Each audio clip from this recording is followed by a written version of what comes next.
Hello, and welcome back to North Charlottesville Church of Christ. Today's lesson on where the denominations come from is continuing last week's on Anabaptists and the civil government. I'm having to do this introduction because we had some technical issues during the filming, but if you want the PowerPoint or the outline for this week's lesson, it's down in the description below.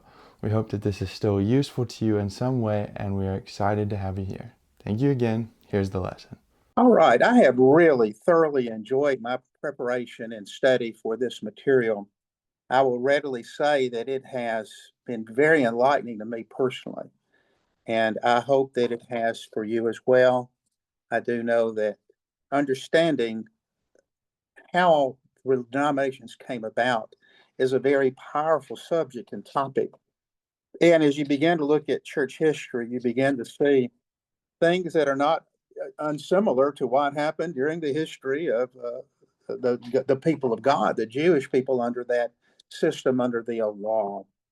And we've been talking about the Anabaptists and how the Anabaptists were a group that I greatly respect.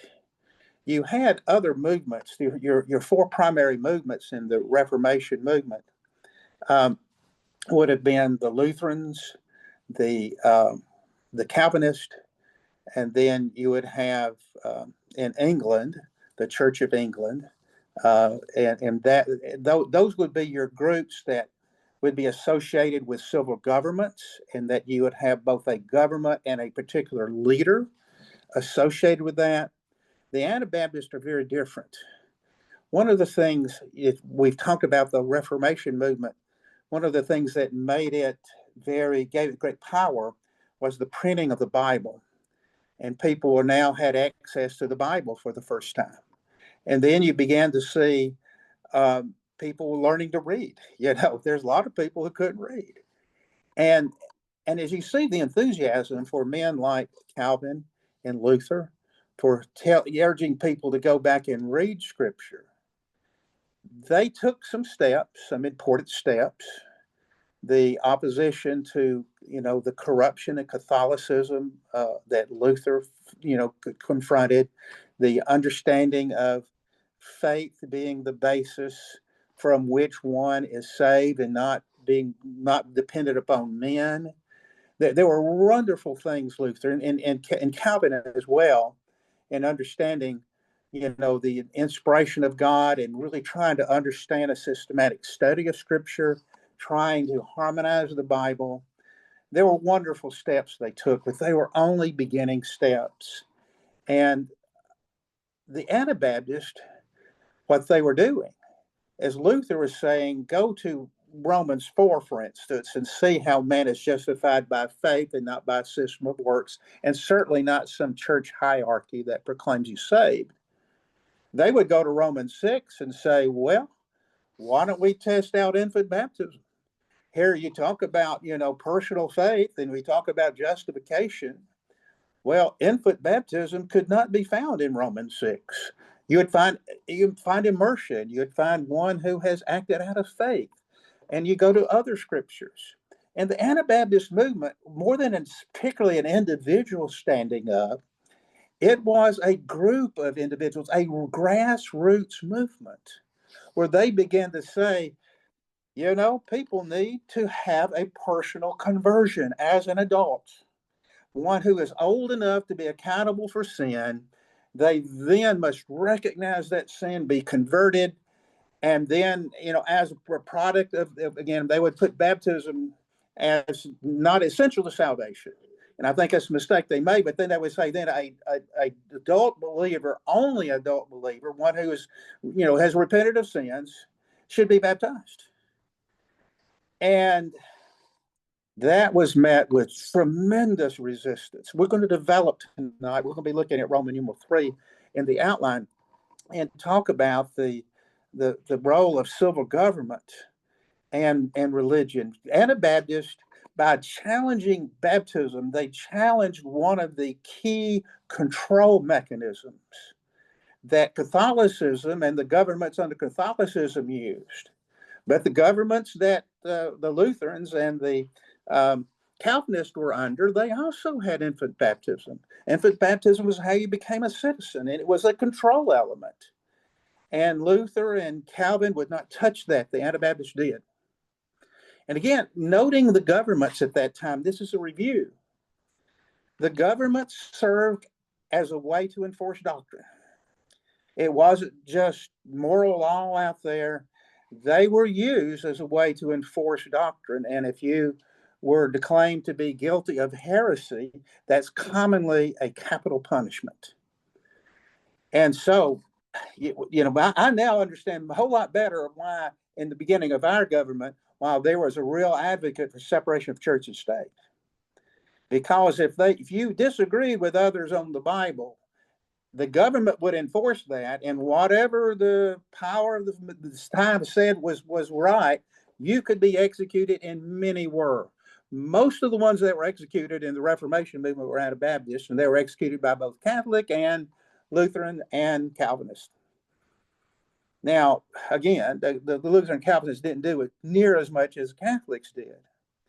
But it's quite interesting to see, to understand that. That helps me understand the Reformation movement better, to understand the doctrinal challenges, the courageous men that they were there, but they only took partial steps. So now let's talk about Roman numeral 3 in the outline. I've titled it The Corrupting Yoking of Church and State and the Great Challenge That Brought. Sorry I don't have PowerPoint up, but we're going to do some reading tonight. We'll go with Romans chapter 13 to start us off. Romans chapter 13. The Bible does indicate that God has authorized civil government, and that God does play a role in civil governments, even wicked ones. In Romans 13:1, it says, let every soul be subject to the governing authorities. For there is no authority except from God, and the authorities that exist are appointed by God. For there is no authority except from God, and the authorities that exist are appointed by God. Therefore, whoever resists the authority resists the ordinance of God, and those who resist will bring judgments on themselves. For rulers are not a terror to good works, but to evil. Do you want to be unafraid of the authority? Do what is good, and you'll have praise from the same. For he is God's minister to you for good. But if you do evil, be afraid, for he does not bear the sword in vain. For he is God's minister and avenger to execute wrath on him who practices evil. Therefore, you must be subject, not only because of wrath, but also for conscience sake. For because of this you pay taxes, for they are God's ministers, attending continually to this very thing. Render therefore to all their due, taxes to whom taxes are due, customs to whom customs, fear to whom fear, honor to whom honor. I'm going to present material tonight that may appear to you to be contradictory. Romans 13 is where I want to start off, and civil government is that which is authorized by God. God wants civil governments. The other point I'm going to make to you is that civil governments are generally run by ministers of Satan. You say, well, now, Larry, how in the world? How in the world has God set something up and then you got evil people run it? That has historically been exactly what has happened. And I don't believe it's contradictory. You can see in the Old Testament, the judgments that God brought upon God's people were oftentimes people that God appointed, but they were wicked people. And they did more than God wanted. You look at the Babylonians coming in and taking over, when Habakkuk was appealing to God about the problems he was seeing. Basically, God says, I'm going to bring in the Babylonians. They were God's minister. But God gave them authority, what they could do, should do. They went beyond it. And so civil government can exist as that which is acceptable to God. But then you can have wicked men that get in there, and they may perform something God wants, and they often go far beyond what God wants. That's not a contradiction. And you see that even with the people of God. You can have a perfect law, and God gave a perfect law. The theocracy under the Old Testament was a perfect law. But you know what the weak point is? When you have a perfect law in a government, it's who's going to enforce them. And that's the problem. If you had righteous high priests and righteous elders, the law of God, Old Testament God, worked perfectly, but they rarely had that. I mean, God knew that. The civil government is not how I'm going to be saved, but it is a place, a system that God has set up to try to give peace and try to help men not slaughter one another, for us to have a degree of law and order. But it's not a perfect system. But when you have the right kind of men with a good laws, then we can have valuable things. It's helpful to us. So, having said that, I do want to develop the point, though, about corrupt men. So here's my second point. God sets up government. The laws that government have, that Christians should follow them as long as they do not contradict the law of God. But now, what about when you don't have that? What about if you got a perfect law and imperfect men? So let's turn to the book of Habakkuk, and I'm going to ask for volunteers for reading tonight. Habakkuk 1, 3, and 4. Yvette, if you would read that. Why do you show me iniquity and cause me to see trouble? For plundering and violence are before me. There is strife and contention arises. Therefore the law is powerless, and justice never goes forth. For the wicked surround the righteous, therefore perverse judgment proceeds. Here's Habakkuk praying to God about God's system, God's law, God, the order, the kind of people, I mean, at least the places where people would make decisions from. And he basically says the law is powerless. Justice never goes forth. Let's look at another verse. Micah chapter 7, verse 2 and 3. Same thing. It's the people of God we're talking about. It's a perfect law we're talking about. And somebody has that, raise your hand and I'll have you read it. Micah 7, 2 and 3. Julie? The faithful man has perished from the earth, and there is no one upright among men. They all lie in wait for blood. Every man hunts his brother with a net, that they may successfully do evil with both hands. The prince asks for gifts, the judge seeks a bribe, and the great man utters his evil desire. So they scheme together. Sounds like a definition of requirements if you want to be a part of our government today. If you want to make money, you got a lot of people work with you. You just got to make sure you get the results that the evil people want. And that was a problem in Israel's day. And so the solution is not no government. The solution is to put righteous men in government, and oftentimes we don't have that power. And you go back again to the days of Jesus when he was on earth.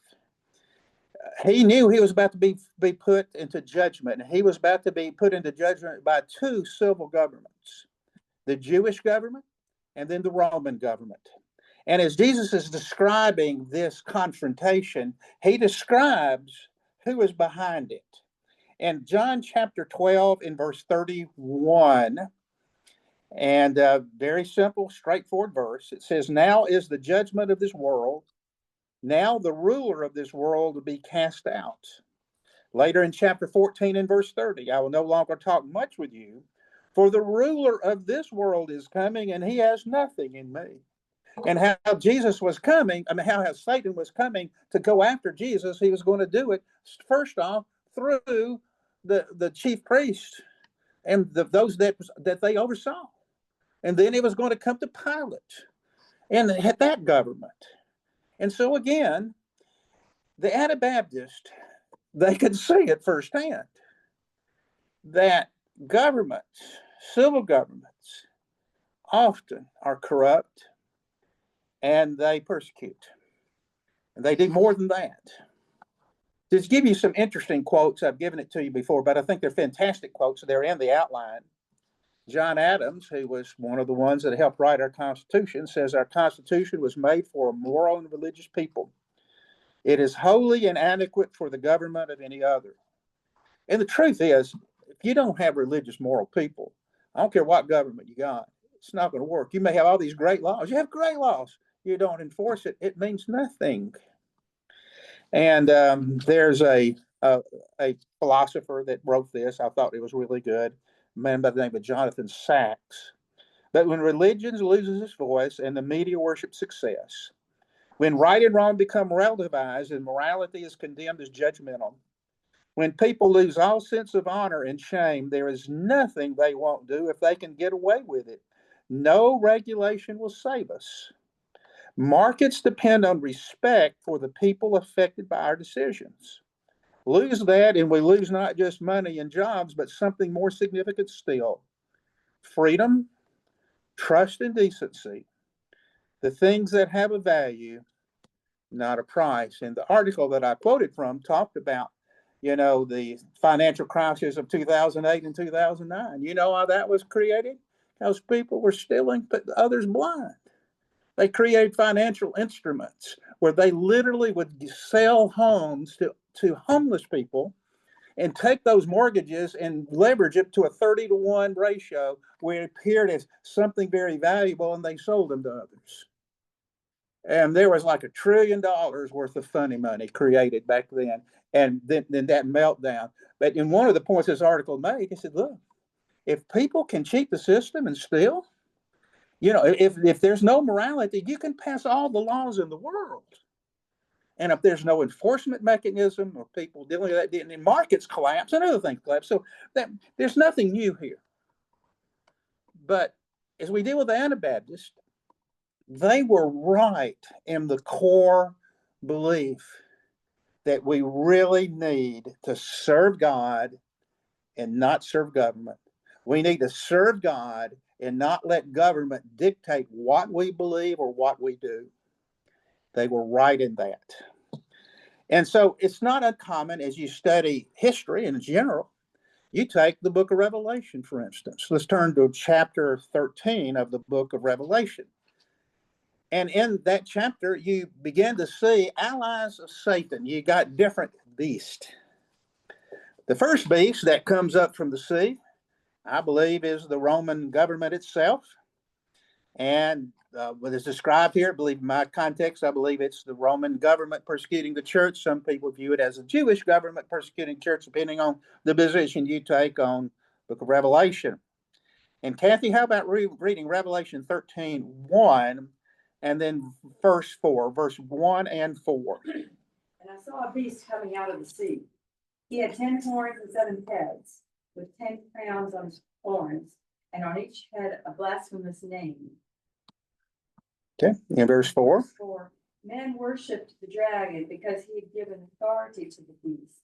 And they also worshipped the beast and asked, who is like the beast? Who can make war against him? Now it's interesting here. Every civil government is ordained by God. But what we find here in this case of this particular government, that basically Satan gained control over it. And Satan gained control over it and was accomplishing his will. There was another beast that arises. And Pete, if you would, Revelation 13:13 through 15. He performs great signs so that he even makes fire come down from heaven. Okay, how about do verse 12? It looks like I didn't include a verse there. And he exercises all authority of the first beast in his presence, and calls the earth and those who dwell in it to worship the first beast, whose deadly wound was healed. He performed great signs so that he even makes fire come down from heaven on the earth and the sight of men. And he deceives those who dwell on the earth by those signs which he has granted to do in the sight of the beast, telling those who dwell on the earth to make an image of the beast, who was wounded by the sword and lived. He was granted power to give breath to the image of the beast, and the image of the beast should both speak and cause as many as would not worship the image of the beast to be killed. You got this second beast, and I believe that it's false religion. Here you have, it's not uncommon for you've got a persecuting power and then a religious system that also supports the government. So the idea of church and state, of government and religion being together, that you see this here even in the book of Revelation, where there was deception that came out of that. There was this, you ended up in the Roman system where you had emperor worship. And you had persecution with people who wouldn't worship the emperor, would offer incense to the emperor. So this is nothing new. You see this commonly. And the reason why worldly people, they look at religion, when worldly people look at religion, it's a place for money and power, or power and money. When you have a government, when a government is self-serving, they're going to look at the people, how can we control you? And it was done by Catholicism, where we talk about infant baptism being a key element in becoming a citizen, and also whether or not you become a Christian. And infant baptism was a means of control. And when you challenged infant baptism, you were challenged both the government and the religion. And it certainly had a significance in the sense that it kept people in order. You kept the system going that was not based on truth, but all the power and control was within both the government and the religion. I understand how this works in history, but the Anabaptists got to see it in living color. When they begin to say, look, let's study the scripture, let's stand on this, a lot of them are put to death. Laws were passed. We talked about this last time. Laws were passed. It's very similar to an old Roman law. I have this later in the outline called the Theodosian Code. This was in 438. But then later, in this time, they renewed this. It was by a different name. But the Theologian Code and baptism are linked because the code enacted in 438 by Theodosius II codified laws that established Christianity as the official state religion and outlawed other religions. It included laws concerning religious practices like baptism, such as the death penalty for rebaptizing someone already baptized in the Catholic faith, and punishments for desecrating sacraments. The code reflects the shift from baptism as a voluntary ritual to a means of social and political control, especially with the rise of infant baptism. And so control. And worldly government wants control. And if that religion is not under the yoke of the government, they view it as a competitor and oftentimes want to destroy it. And that's what the Anabaptists were seeing.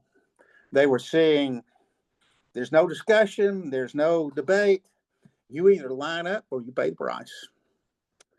So that's a significant element in the development of the thinking of the Anabaptists. Anabaptists took this position. You don't serve in government. You don't touch it. You be part of government is idolatry. Now, I think they went too far. I would make the point from Revelation 13:4 that, that if the government functions as it ought, if you're a minister of God accomplishing his purposes, if you know what that government is doing and what you're doing is righteous, I believe you could be a part of government. We read in the New Testament, there was a treasurer. We read about others that were part of the local government. And so the Anabaptist position of saying no participation in government whatsoever, I wouldn't go that far, but now it depends on what they were seeing in the government. There may be some governments that you don't need to touch it. But they certainly, this really made a strong impression upon those of that movement. They typically became pacifist and they would not serve in the military. And I can understand some of that reasoning. Comments, questions? I'm lecturing to you here. Along with what you're talking about, Larry, it reminds me back during the Old Testament, when the Jews were told that they were going to be taken in for punishment because Yes. they weren't keeping the law, the commandments that God had given them. Yes. And they said, how come you having somebody worse than us to bring judgment on us? Yes. It's kind of the very same thing. Yep. Book of Habakkuk. That's right. I would go a little further. So we talk about an absolute connection of church and government in terms of a relationship, the religion serving the government. Let's talk about another element where maybe we don't have the combination of church and state, but we just give into the influence of the government. Martin, if you would, turn to Mark 8 in verse 15. This is a verse that I have found interesting. that, I'm familiar with Luke 12, where Jesus talks about, the leaven of the Pharisees, which was hypocrisy. But Jesus also talked about another influence. And it's not that everybody's going to become Pharisees. You can imitate the Pharisees. The same thing I do about leaven here. Martin, if you would read that. And he was giving orders to them, saying, watch out, beware of the leaven of the Pharisees and the leaven of Herod. The leaven of Herod. So the other element, you might not be an absolute servant of the government, but you might be under the leaven of that. And that's what we're going to see later as we talk about the history of churches. The influence of government over time has affected belief systems of religious groups. And so there's the other challenge is government has a role. There is a place where a Christian can function under a government. But government can be very powerful in its influence because, like Herod did, we had a cult of people that were following Herod. You know what the group, the ones that were called the followers of Herod were called? Herodians. And when you become a Herodian, you're now in the political realm. You're going to fight for political power and influence. There was a brother that's preaching right now. And some of you may have heard him. I'm not going to mention him because I really believe he made a significant mistake. He's done a lot of writing. About 10 years ago, he wrote of how brethren historically had tried to distance himself from government and its functions. And he thought that was wrong. And he really thought that God's will can be accomplished through political means. And the path that he took was tragic. And the people he's influenced have been tragic. If you think you're going to accomplish God's will by a group of people that's really under the rule of Satan, good luck with that thinking. It's just not going to happen. And while we may pray to God, and God may bring some things about in the laws of the government and other things, I know sometimes we pray that we might have peace. We are to honor our rulers. We are to obey our rulers when there are things that don't contradict the law of God. But don't think that your political views are really going to change what is important. I'm going to persuade others, and what I'm having to fight commonly, I'm having to fight the leaven of Herod today, the leaven of government, the doctrinal systems and the moral systems they put forth. And when I've seen it today, one of the things that has destroyed tons of young people, I mean, absolutely destroyed them to the cause of Christ, is when they get this political bug where they really think they're going to bring forth social justice through government means. And they become very irrational. And anyway, so beware of the leaven of Herod. It still exists today. And when you understand the system, why they're getting all these young people upset, they want power and control. They want you to vote for them. They want to make their opponents the oppressors, and they're going to be the heroes. And they don't believe in that system at all, but they want power and control. You've got government and you've got religion. And what is described as the woke system is a religion. It's a system of values. And just like you had the two beasts in Revelation 13, we got two beasts today. Nothing is new under the sun. Let's go to the book of Daniel if we could. A couple of verses of the book of Daniel just to show you how religion and government and power oftentimes go together. Nebuchadnezzar, they got this idea that they're going to have Nebuchadnezzar worship.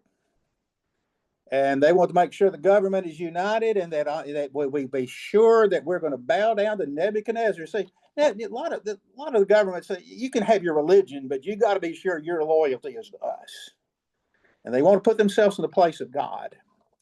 Daniel 3, verse 4 and 5, Yvette, if you would read that.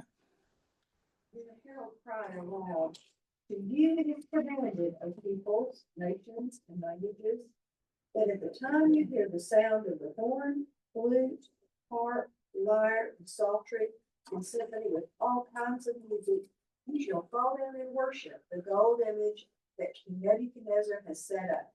And so basically, okay, you're going to bow down and worship the gold image. Okay, you now become a religion. I'm gonna be worship Nebuchadnezzar now. And I'm sure there would have been Jews there. Well, you know what? I don't want to lose my life. and I can do this and just keep my fingers crossed and not really mean it, and I can go on serving God. Well, no, that's not was the stand of the three men that worked with Daniel. In verse 15, it says, now if you're ready at this time, hear the sound of the horn, flute, harp, lyre, and psaltery, and symphony with all kinds of music, and you fall down and worship the image which I have made. Here, good. This is Nebuchadnezzar talking. But if you do not worship, you shall be cast immediately into the midst of a burning fiery furnace. And who is the God who will deliver you from my hands?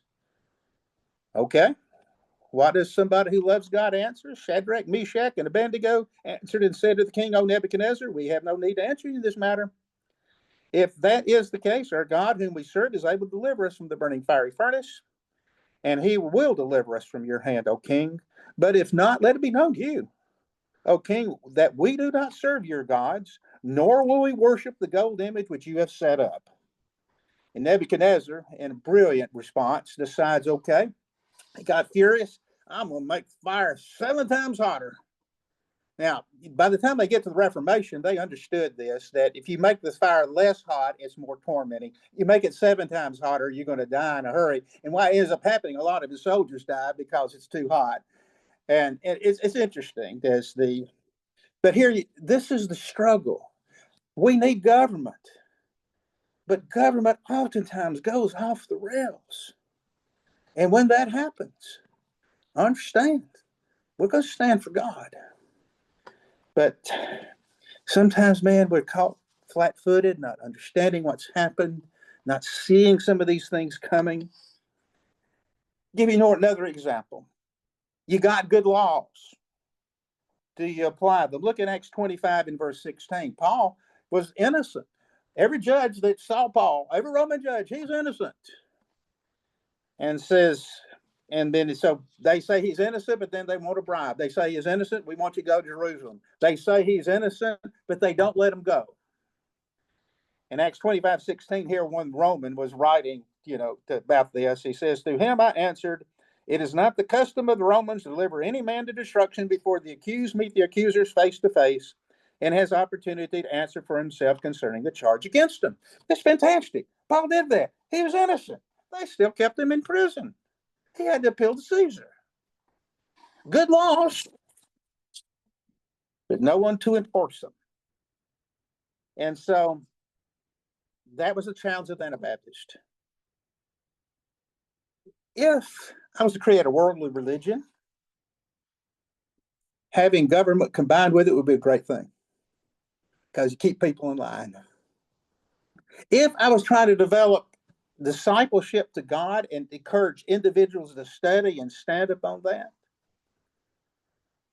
the government enforcing those laws would be a curse.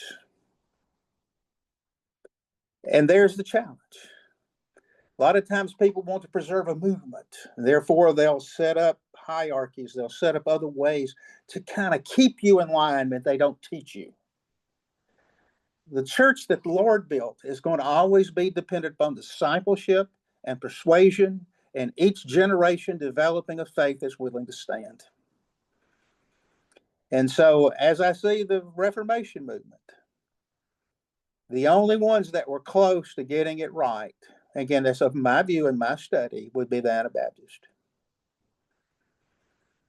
And there are a lot of things they still needed to learn, and that could be said of me today. I'm not saying I'm perfect, but I am saying as we look back on this, we can understand how you become part of God's people, how his kingdom, which is not an earthly kingdom, not a physical kingdom, is set up.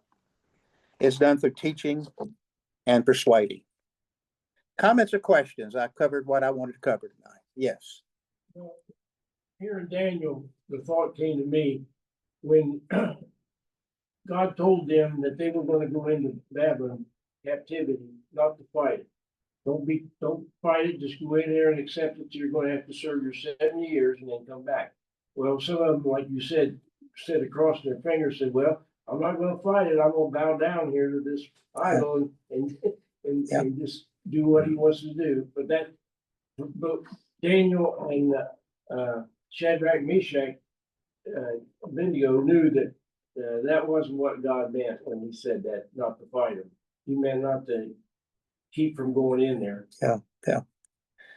It takes genuine faith to take these kind of stands. And if you're trying to build a religious movement, and that's what you're doing, you're not going to have a great number come to you on the basis of conviction. You got to find another basis. And having the government to encourage you to enforce what you believe, to have other systems, is the problem that men face. Personal, genuine faith. And as we talked about last week too, the Anabaptists were the only ones that had a concept of evangelism. Because under these old systems, if you didn't reject infant baptism, who you're going to convert? And that's fascinating. I had never realized that. It's not until the Anabaptists come up and they start trying to teach people, hey, you've had infant baptism, you haven't really understood the plan of God, and they try to persuade you about the love of God and to change you. That's where evangelism first comes up, and it was done by the Anabaptists, not by the Lutherans or the Calvinists. That was fascinating to me as I read about that. And you had all kinds of people popping up preaching, and they're going, that's against the law. And it was not uncommon for people to preach and reach a lot of people. And then the Protestants generally executed the preachers and not those that were baptized again. Catholics executed both. So it's interesting, isn't it? Civil government, Reformation movement. Where did this all end up? What comes from that? And that'll be our next studies. We're now going to talk further about movements that follow the Reformation movement. I'll consider this our conclusion of the Reformation movement. Comments, questions? I'm debating on what to do next. There's 3 or 4 systems I want to talk about. I want to talk about Mormonism. I want to talk about the Pentecostal movement, and a couple of other movements. And so I'll let you know next week which not the next step. I'm trying to do this very logically and certainly within a chronological date as far as what to cover next. Comments or questions? Sorry about the streaming, but there's been some upgrades done and I couldn't get it to go tonight, but we had several that joined with Zoom. Our old Zoom came up. I turned my phone on. So we've got it recorded and we've had people able to listen to it. As long as we get a recording, I'm happy about that. Okay, we'll consider ourselves dismissed. Appreciate your attention.